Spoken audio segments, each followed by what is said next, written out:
And this is on election financing and the road ahead for the Erastus Edung Ethicon Commission, including the IEBC communication on the recall process. But first, before we get to that, let's hear what the lawmaker William Kamket said on Saturday regarding President William Ruto's re-election. Mimi na Oscar huwa tunasema maneno kali kidogo saa zingine. Oscar anasema isipojaa tutajaza. Na mimi nasema kwa njia nyingine but we are saying the same thing basically. Kwamba lazima ijae. Kwa vyovyote vile. Si namna hiyo? Basi namna hiyo. Steve, good morning again. Good morning, Ayub. Your mic is on. Yes, good morning, good morning. So what do you make of that and these statements that are coming one after the other and the sort of self-assurance the political class is giving itself and the apparent illustration of Kenya as a monarch and not a democracy? Well, I think the utterances by Honorable Kamket must be condemned, again in the strongest terms possible, because they undermine the integrity of the electoral process. I know these things are said for the nuisance value to annoy Kenyans and also to demoralize the political opposition or to corner them into believing that they've already lost. You cannot call this election 2 years to the ballot. It's not possible to say with a degree of precision that utajaza, using what means, unless you mean that you will co-opt the election management body, that is IEBC, in this nefarious scheme. Suffice to say, IEBC is very keen on building its reputation as an independent electoral commission, which is not susceptible to external manipulation or influence whatsoever. So other than condemning these utterances by Honorable Kamket, it is also just important for Kenyans to understand the context in which political leaders speak. Sometimes they speak with an express intention to annoy Kenyans. And if you can get annoyed, the objective is achieved. But you have to ask yourself, other than the political posturing, in terms of practical terms, what is it that Honorable Kamket or Honorable Sudi can do to actually interfere with the integrity of the electoral process? I think when I was here before, I said the 2027 election will turn on three things: the law, technology, and the people. We are looking at legal reforms to ensure that the Electoral Commission complies with the recommendations made by the Supreme Court, and so that electoral reforms are completed in good time. In terms of technology, this election will be driven by technology. It enhances accountability, and since the election is finalized at the polling station, Ayub, I mean, you may want to jazza, to borrow his words, but at the polling station, you have political agents, party agents. The Electoral Commission representative there, the presiding officers, they are required by operation of law to declare and to publish the results in that polling station on the door, on the door. And at the constituency level, to collect these results and then transmit them to Nairobi for tallying. So it's a very important and transparent process that is not capable of being manipulated with so much ease, as Kamket puts it. On the people, I think this is a responsibility that lies right at the doorstep of IEBC to try as much as it can to boost its public confidence by continuously reassuring Kenyans that utterances like these ones of Honorable Kamket mean nothing in effect, that they are committed to the law and they are committed to delivering free, fair and credible election without especially external interference. And talking about the people have been, since the final full reconstitution of the IEBC, calling for a recall of their members of parliament. We'll talk about that because the IEBC also issued a statement regarding that, and also the question of campaign financing. Senior Counsel, coming to you, certainly it's a steep slope, is it, for the poll body? One, addressing the credibility test, but how can it harness the public trust given the successive previous elections that we have had where the credibility of the commissions were tested? Yeah, if you allow me a minute, I can maybe add something. Yes, please. To what my good friend Wakilia said, I don't take the pronouncements by Kamket lightly. I sense that the UDA brigade is sensing defeat, because when you start telling people that we are going to do ballot stuffing, it means that you are sensing defeat. And I've been involved in a number of election petitions. Ballot stuffing happens. I'm sure my good friend here will tell you. That's why oftentimes you'll find situations where the court will say, we need the ballots here, we need to do scrutiny. I don't know whether you remember what happened in, I think that was 2007, in the Georgia parliamentary by-election, where the returning officer was ordered by the court to bring the ballot boxes to court. And they said, I'm sorry, I don't know where to find the ballots. Because he knew that if the court was to go through the ballots, very, very shocking things could have been found there. So when somebody tells you that we are planning to do ballot stuffing, don't dismiss them. That should be a warning shot to the IEBC that there are people out there who are planning to rig an election. And as I've said, rigging an election is not just making a declaration, it's looking for spots where you can manipulate the process by maybe keeping off party agents. Yeah. And you know, because of insecurity issues, you know what happened in 2017. If you followed the presidential election petition, we were not able to get results that could be verified from some parts of northeastern Kenya, you know. You know what happened in 2007 from the Tharaka Nithi. So these can happen, and it's not just in Africa. If you follow world all over, even in the US in the 40s, ballot stuffing used to happen. When Lyndon Johnson lost his first senatorial attempt in Texas, is because he hadn't learned the tricks of the game. So he released all the results from his stronghold, whereas the opponent was still withholding his. So they waited and looked at the numbers, then they did the thing, and that is it. So when somebody tells you this, we as a people, we should really look at the warning signs.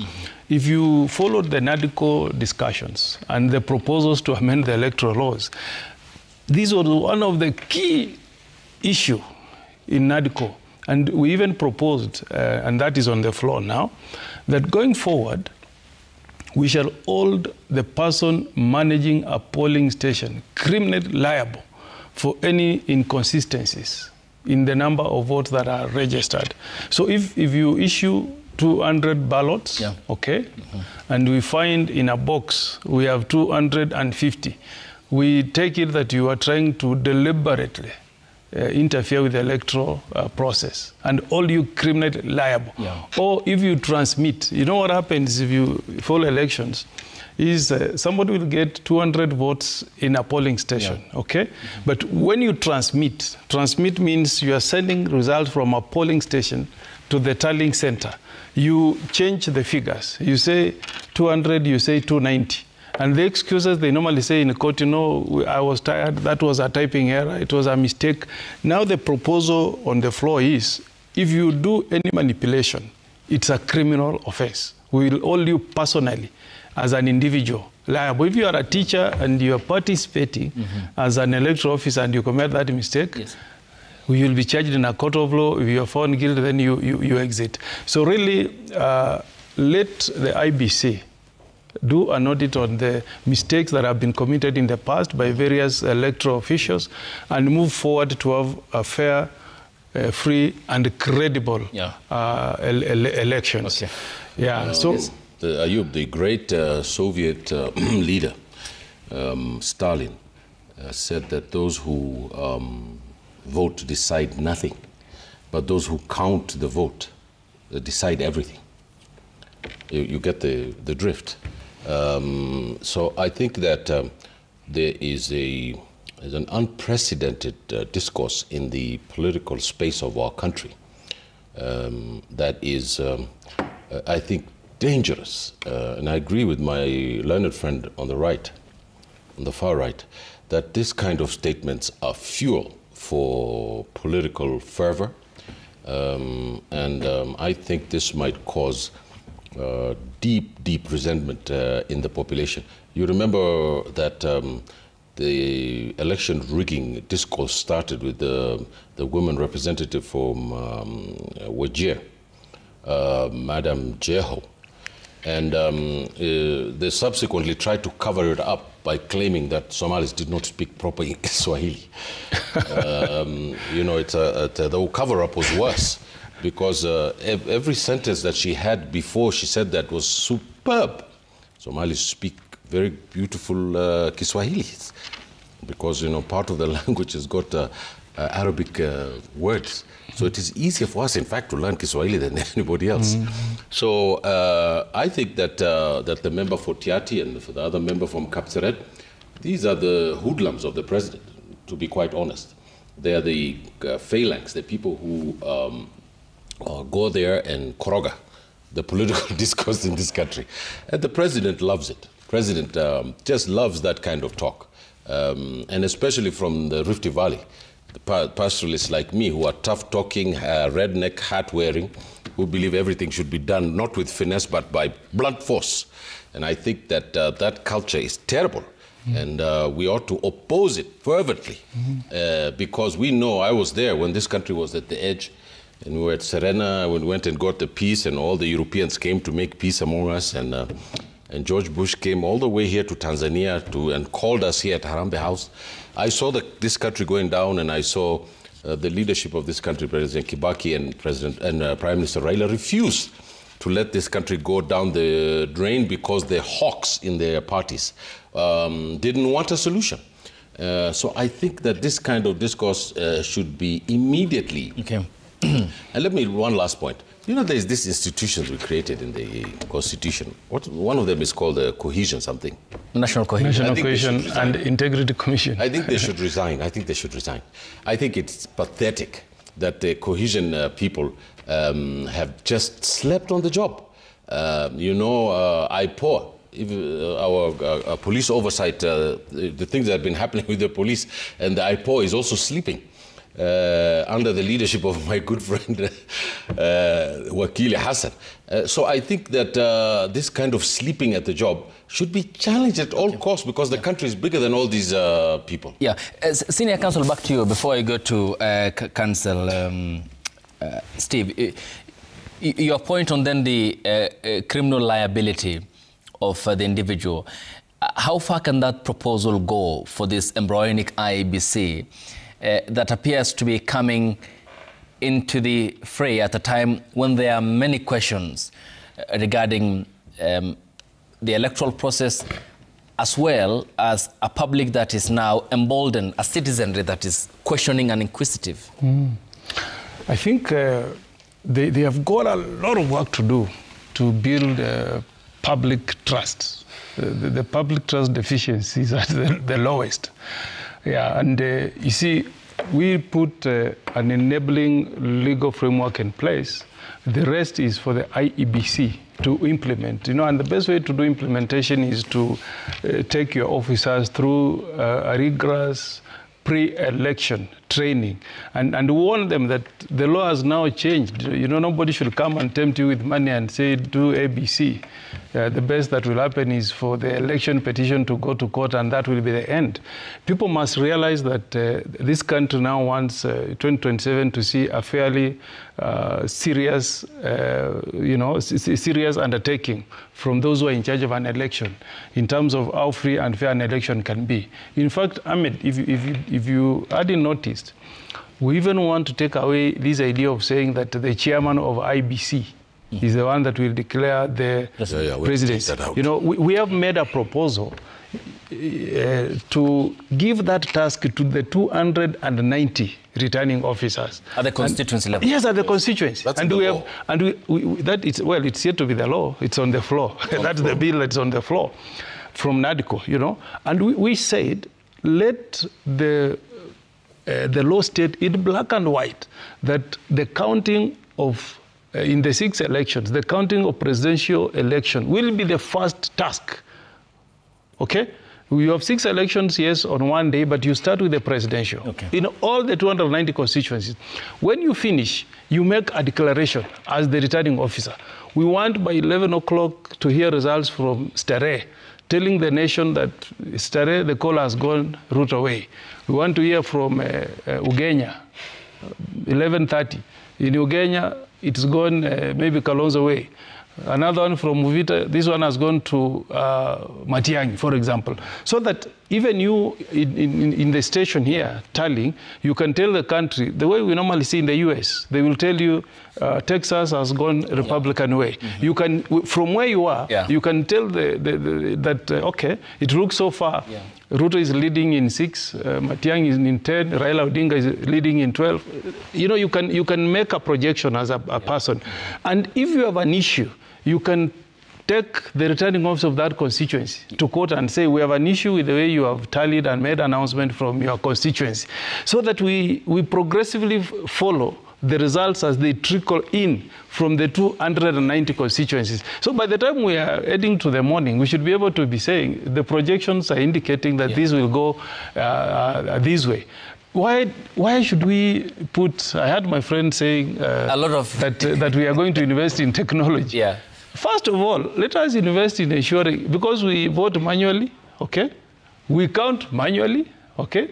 And you make a pronouncement at the polling station. Yeah. So before we even go to the technology of, take a photo, send it to Nairobi, let us ensure that at the polling station, at the tallying center, things are done in a very credible way. Okay. And I hope, final point. Yeah, yes, please. The rest now is for the IEBC to undertake reforms in ensuring that the election can win the trust of Kenyans. Ahmed, if you travel down to South Africa, they take issue of transparency so seriously that in every election, when they're doing the elections, they procure services of an external auditor. You know, last time they had procured Price Waterhouse to audit, how can we say, simultaneous? Is that the correct word? Like, as you announce the results, the auditors are also auditing the process. They're saying, okay, how many ballots did you issue?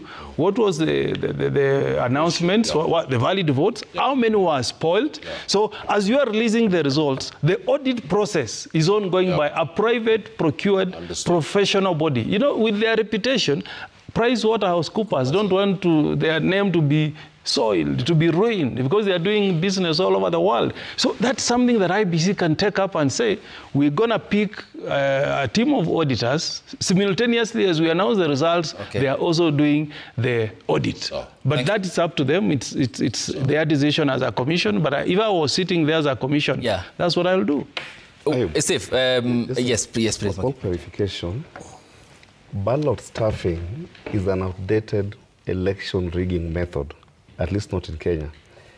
If you look at the regulatory framework and the jurisprudential landscape underpinning election management, you will note that in terms of accountability for results declared and published at the polling station, the buck stops with IEBC.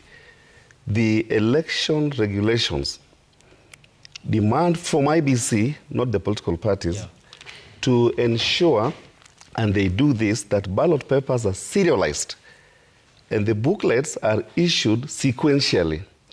So if you're going to talk about ballot stuffing, you cannot do ballot stuffing without co-opting IEBC. And as I understand IEBC, they're not interested in political posturing or exposing themselves to external manipulation.